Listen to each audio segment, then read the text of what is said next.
stardate 50074.3. We have detected evidence that a wormhole recently appeared and then disappeared in a nearby solar system. We're on our way there to investigate. Based on the residual neutrino levels, I estimate it's been at least 6 months since the wormhole's last appearance. From the dispersal pattern of the interstellar plasma, it looks like it isn't fixed. It seems to be traveling through space. May not be fixed on this end, but if it's shown up in the same location more than once, it's possible its exit point is constant, and it's wagging around the Delta Quadrant like the tail on a dog. Approaching the last known coordinates of the wormhole, Captain. All stop. Mr. Kim, initiate continuous neutrino scan. Aye, Captain. Mr. Tuvok, scan the planets in this system for life signs. Maybe there's someone around here who can give us some helpful information. I'm picking up an M-class atmosphere on the second planet. Humanoid life signs. However, metallurgic analysis indicates a pre-industrial civilization, a Bronze Age level of technology. Curious, Captain. What is? I'm detecting evidence that these people have had contact with the Alpha Quadrant. What kind of evidence? It is a modulated energy discharge that appears to be consistent with the recent use of a replicator.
Replicator.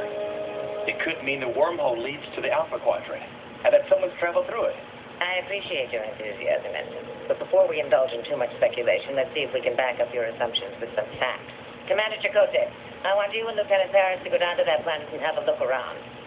Launch a high-resolution reconnaissance probe to gather information about the local population's dress and appearance. Aye, Captain. In the meantime, Ensign, why don't you and Lieutenant Torres get started on a phase profile of this elusive wormhole's neutrino emissions? Let's see if we can confirm that it leads to the Alpha Quadrant. Captain's log, stardate 50074.5. Based on information provided by the probe, we have replicated local attire for Commander Chakotay and Lieutenant Harris. They have launched a surface to investigate.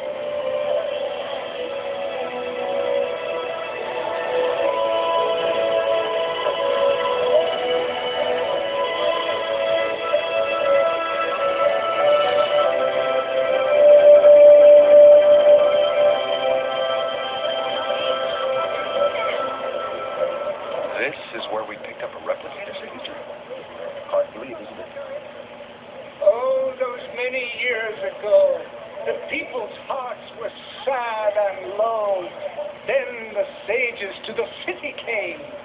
They came upon a burning flame, just as the seers said they would. They lifted to cause blinding hood. Well, what did you think? It was very nice. Nice? Well, wager you've never heard the song of the sages more beautifully or faithfully recited. He's got a point. We have never heard the Song of the Sages more beautifully recited. As you know, the first verse is free, but the next verse will cost you 3 francs. I'm sorry, not today. Oh, but I need money for ointment for my eye. Please, gentlemen. Way, old man, can't you see these are men of commerce? We have no business with your silly poems. And may I say, gentlemen, you both have very fine shoes. Excuse me? Well, the sages say you can tell a great deal about a man from his shoes, and I can tell from your shoes that you're men of refinement, affluence. We've really got to be going. Wow, you're obviously new in Takar. Perhaps I could interest you in some property. No, thank you. We're not planning on settling here. What about some transportation? The sages say time's an asset, and you shouldn't waste your assets walking everywhere you go. You'd be wearing out those fine shoes of yours. I'm sorry, but we're really not interested. Tom, excuse me. I'm picking up a narrow bandee and dampening field around that building. It looks like some sort of temple. Then I'd say the temple's where we ought to look. Oh, thank the sages I found you. You can't enter the temple without wearing your ears. Look, Fred, I thought I told you.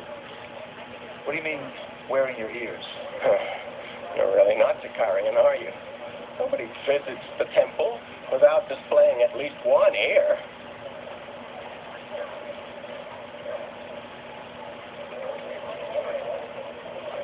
Must be some sort of fetish. If you're not wearing an ear, you could be fined, even arrested. Who wouldn't want that to happen?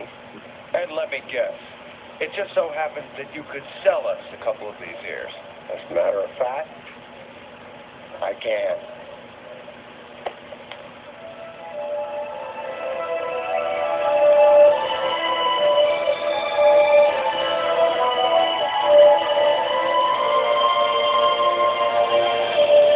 Captain Flaw, supplemental. I've been asked to join Lieutenant Torres and Vincent Kim in the science lab to hear what they've termed as very exciting news. We've been able to confirm that the wormhole does lead to the Alpha Quadrant. The problem is that on this end, it's jumping from point to point so quickly that even at maximum warp, by the time we got to its next probable location, it would be gone. So we were thinking, if you can't bring the ship to the wormhole, bring the wormhole to the ship. We've detected a subspace instability at our current location. That's a result of the wormhole's last appearance here. If we could somehow amplify and polarize that instability, we might be able to get the wormhole to reappear. Sort of like using a magnet to move a compass needle. The question is, how do we polarize the instability? We haven't figured that part out yet. Gentlemen, as the sages say, your goods and now my goods. And my feet are now cold. Perhaps I could interest you in some discounted mining futures. Don't push your luck. You know, so far, I can't say that I like this town very much.